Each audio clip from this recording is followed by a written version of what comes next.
যে সমস্ত আন্দোলনের পরে বিপ্লবের পরে যে সমস্ত দেশ যত তাড়াতাড়ি নির্বাচিত সরকারের মাধ্যমে গণতান্ত্রিক প্রক্রিয়ায় ফিরে যেতে পেরেছে সেই দেশগুলো ভালো করছে। আমরা বোধহয় রাজপথের পর্ব শেষ করেছি। এখন দেশের মানুষের হাতে তাদের মালিকানা ফিরিয়ে দেওয়ার সময় আসছে এবং আমাদের প্রত্যেকটি দলের বিভিন্ন চিন্তা থাকবে, প্রত্যেকটি দলের নিজস্ব দর্শন থাকবে, ভাবনা থাকবে, ভবিষ্যৎ নিয়ে চিন্তা থাকবে। এটার একমাত্র পথ হচ্ছে জনগণের কাছে গিয়ে আগামী নির্বাচনে ম্যান্ডেট নিয়ে আপনারা যে যা চান সেটা করতে পারবেন। আমাদেরকে তো জনগণের কাছে যেতে হবে, ম্যান্ডেট নিতে হবে, সবাইকে নিতে হবে। সুতরাং জনগণের কাছে না গিয়ে আমরা যে এখানে আবার আগের মতো ওই মানে গণতন্ত্র যদি বলতে বোঝায় সেটা হচ্ছে গণতন্ত্রের সমর্থন নিয়ে আপনাকে পরিবর্তন করতে হবে।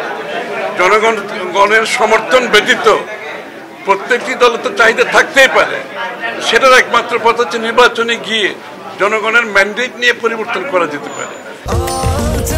স্বাস্থ্যকর অল টাইম হানিকম, সব সময় অল টাইম হেলদি লাইফ।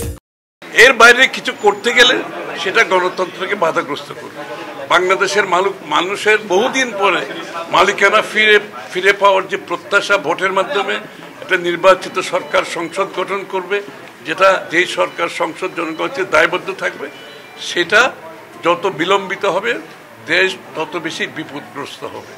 আমি বলছি একটা কথা বারবার, যে সমস্ত আন্দোলনের পরে বিপ্লবের পরে যেই সমস্ত দেশ যত তাড়াতাড়ি নির্বাচিত সরকারের মাধ্যমে গণতান্ত্রিক প্রক্রিয়ায় ফিরে যেতে পেরেছে সেই দেশগুলো ভালো করছে। আর যারা বিভক্তির মাধ্যমে বিলম্বিত করেছে সেই দেশগুলোতে আপনি দেখবেন সিভিল ওয়ার চলছে, সেখানে সমাজে বিভক্তি চলছে এবং অর্থনৈতিকভাবে পঙ্গু হয়ে গেছে। গণতন্ত্র তো দূরের কথা, একটা কি বলে ফেইল্ড স্টেটে পরিণত হয়েছে।